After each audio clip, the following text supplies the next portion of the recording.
to the channel. Today we're going to be taking a look at the Transformers Legacy Wreck and Rule Collection Autobot Impactor. Before we take a look, let's take a look at the packaging. So of course we have Spindle right there in his really cool looking Spinosaurus mode. Of course we have Impactor in his really cool looking robot mode with his blaster and shoulder cannon looking very cool. We have Transformers on the side. We have the Legacy logo, of course the Wreck and Rule Collection texts. And on the side here we have the Decepticon Legacy artwork.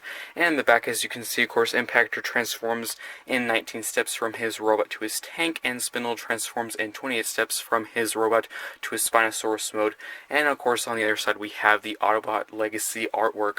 So before we get into the review, I do want to quickly show the, of course, Wrecker cardboard hammer very quickly, and then, of course, we'll get into the... Here we have the Wreck and Rule Collection hammer. So if you don't know, of course, in this collection, each pack comes with one piece of this really cool looking hammer. So the handle comes with twin twist, the sides come with bulkhead and springer, and this middle section here comes with Impactor and Spindle. So really cool looking hammer. Of course, it is almost complete. The last pack is actually the stand for this hammer, which is super cool. So I'm really looking forward to getting that last pack. So far actually it looks really cool. Of course, we have the nice symbol there, and there's actually quite a bit of really nice design. There's a lot of rust, a lot of really cool design they put on this hammer for cardboard. It actually looks really cool. So I just want to quickly show you the progress that I have so far on the hammer, and of course I'll show it again whenever it's finally complete. So that's pretty much it for the hammer. Let's now get into this review. We have Legacy Impactor in his really cool looking tank mode. Let's take the details. Of course, we're going to start at the very front with these tusk sections looking very cool with this silver, of course, nice dark yellow there as well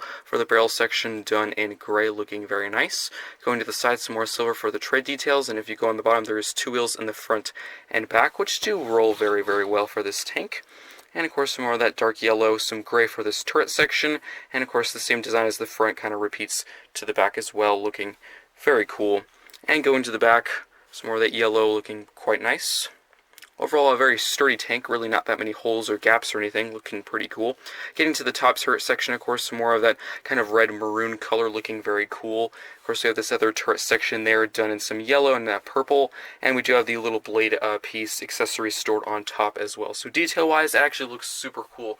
So accessories with this figure comes with a blaster and that sword piece. So of course, the blaster is stored as the turret for the tank, and there's this little piece right there which you can remove and put off to the side if you want. It just looks like this, done with some silver and gray, looking very cool, and you can just plug that right there. So accessory wise, exactly the same as the Siege and Fan Vote 3 pack Impactor, but looks really cool in this tank.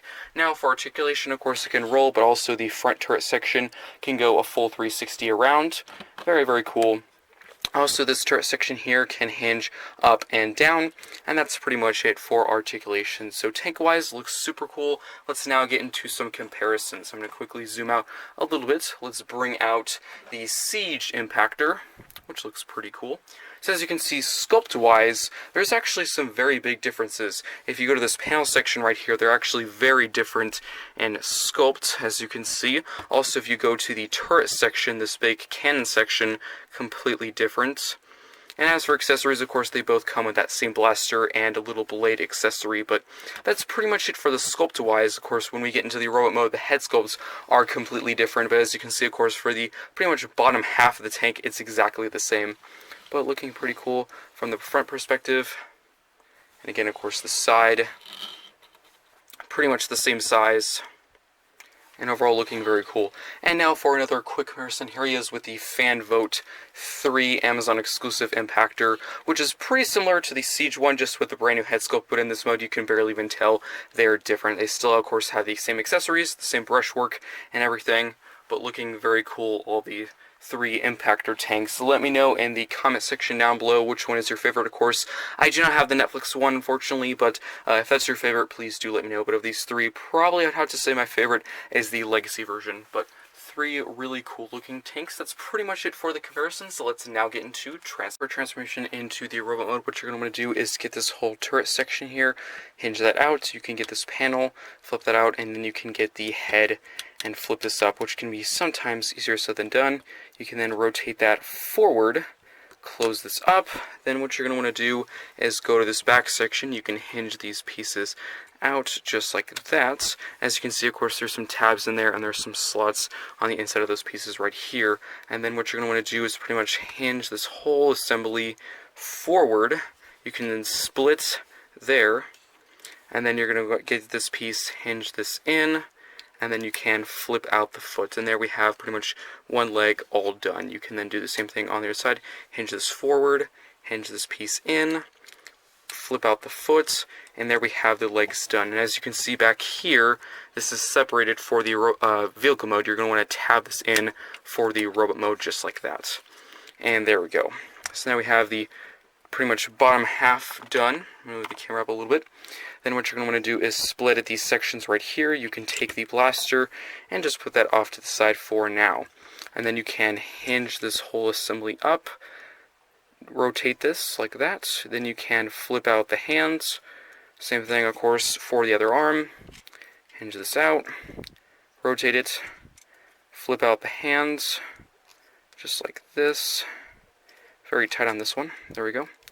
And then you can close this panel down, pretty much straighten everything up, and there we have Legacy Impactor in his robot. Legacy Impactor in his really cool looking robot mode. Let's take a look at the details, starting at the very top with that head sculpt, some nice gold for the helmet section, some purple for that fin, and of course some silver for the face. Getting to the turret section, some more of that yellow and nice purple, of course, for the arms, mostly that purple, and some yellow for the hands.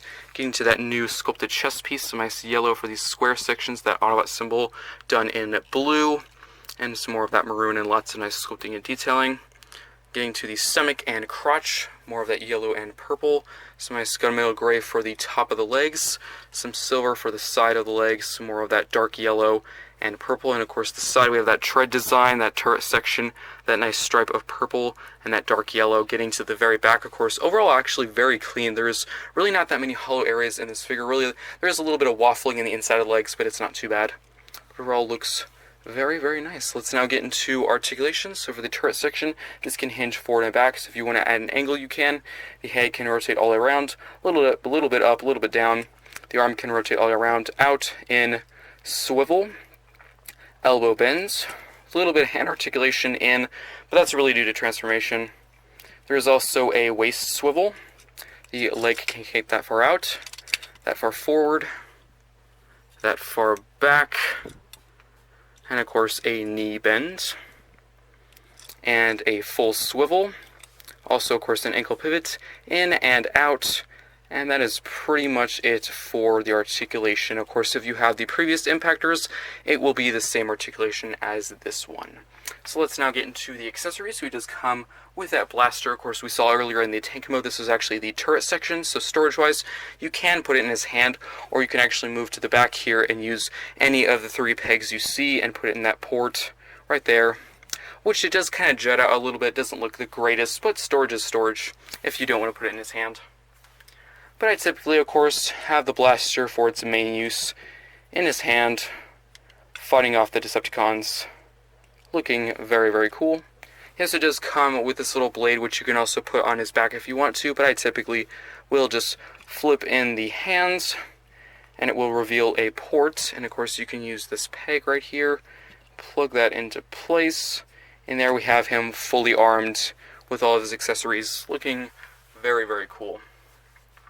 One added note, which is actually kind of weird, you can actually remove this piece right here, which I'm not entirely sure why. That's how it comes packaged. It comes removed and a little bit baggy with all the accessories, but I will, of course, typically have it attached there. But if you do not want a shoulder cannon, you can remove it and put it off to the side.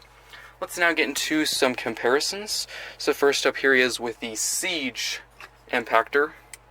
And as you can see, of course, sculpt-wise, the only change really is where the head sculpt and the shoulder cannon and the chest panel is concerned. Just getting a little bit closer, straightening him up a little bit. As you can see, of course, brand new head sculpt. The chest panel is actually quite different. And of course, getting to the accessories, exactly the same. And where the arms and the legs are concerned, the exact same sculpt. And for a quick back view, they are the exact same. And overall, that's pretty much it for the differences and similarities.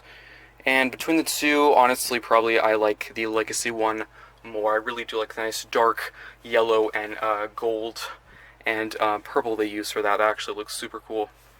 And just kind of taking him off to the side for a quick sec, here he is with the Amazon exclusive version. And of course, this one is exactly like the Siege version, just with the brand new head sculpt. So all the differences stay the same, of course. Chest panel, head sculpt, the shoulder cannon, and all the similarities stay the same. Of course, exactly the same accessories. The arms and the legs pretty much stay the same, and overall looks very, very cool. Then, of course, we'll get all three in one shot together. So let me know, of course, in the comment section down below, between these three, which one do you like the most? If you like the Netflix one, do let me know. I actually might maybe consider picking it up sometime soon if I can find it on sale or clearance or something like that. That'd be pretty cool to have all four Impactors next to each other. And let's take these two off to the side and get one more quick comparison in. Here he is with his packmate. I do hope I can stand him up. Spindle, which is a really cool looking fossilizer. Unfortunately, my copy, there's a few loose joints. Of course, I'll get to his review very, very soon over at the channel, so make sure you stay tuned for that. But a very, very good 2-pack. So let's now get into the final thoughts. For the Transformers Legacy Wreck and Roll Collection Autobot Impactor. So overall for the Robo mode, I actually really do like it. Of course, there's some brand new sculpted pieces, so I have to say probably this is one of the more interesting of the collection packs. Of course, the Bulkhead, Springer, and Twin Twist packs were of course just straight up repaints. I know a lot of people didn't get the Twin Twist Titans Return figure, so it's pretty much a brand new mold for them. I do have the original, so I have to say this pack so far is the most interesting. Of course, the shoulder can, the head sculpt, the chest panel is actually brand new sculpt, which is actually really cool to see on an Amazon exclusive. Of course, the accessories did kind of stay the same. I kind of wish maybe there's a new accessory, or maybe they swapped out the sword accessory for a brand new bigger blade. That'd be kind of cool. Of course, interesting enough, the shoulder cannon is actually removable. You can actually split the whole pipe or barrel section off. It actually does come separated, so if you want a non-shoulder cannon look, you can just leave it off to the side, but I'm going to typically keep it with it. Overall, robot mode looks super cool. Love the gold for the head sculpt. Love the accessories. I actually really do like the nice shiny silver for that blade section. It actually looks super cool. Articulation, of course, pretty standard for a deluxe size figure. The exact same as the previous Impactors, and he looks really cool with his partner and packmate Spindle. Of course, transformation, very straightforward. If you have any of the other versions, the Netflix Siege, or of course the exclusive Amazon one, you know exactly what to do really after. If you've never gotten those versions, after the first time looking at the instructions, you'll get it down pretty good. The tank mode actually looks super cool. Of course, love that new sculpted can. I think it's probably my favorite look so far of the Impactor, of course, mold or series of this figure. Actually looks super cool. Of course, articulation-wise, pretty good. Of course, full 360 view for the whole turret section, and it rolls actually very well. There's 4 wheels on it, and you can actually store the blade pretty cool. It can store right on top of the shoulder cannon. So overall, I actually really do like this figure. Probably Spindle is the more interesting figure of the bunch. I actually really do like the fossilizers. I know there's some people who are not a big fan of them because they are, I guess, considered parts forming. They really do just kind of fold the bits, but overall I think actually it's a pretty cool looking Impactor. And of course, stay tuned for the review of Spindle coming very, very soon. I think that's pretty much it, so I'll see you next time.